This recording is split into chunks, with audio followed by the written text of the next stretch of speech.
آپ دیکھیے انسان رحم میں مادر میں ہوتا ہے، ماں کے پیٹ میں ہوتا ہے تو ہر وقت ڈر لگا رہتا ہے ضائع نہ ہو جائے. پھر یہ پیدا ہوتا ہے تو کتنی تکلیفوں سے گزرتا ہے، بالکل جب نونہال ہوتا ہے تو کیسے اسے سنبھالا جاتا ہے. پھر یہ ماں کا دودھ پینے کے قابل ہوتا ہے، پھر دودھ چھڑانے کا ٹائم آتا ہے، وہ کتنا مشقت والا کام ہے، کتنا تکلیف والا کام. پھر یہ اپنے قدموں پہ چلنا شروع کرتا ہے تو کئی دفعہ گرتا ہے.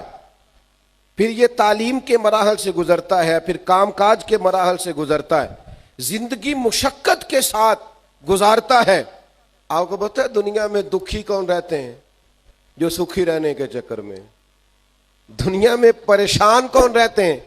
جو زیادہ خوشحال رہنے کے موڈ میں. لقد خلقنا الانسان فی کبد.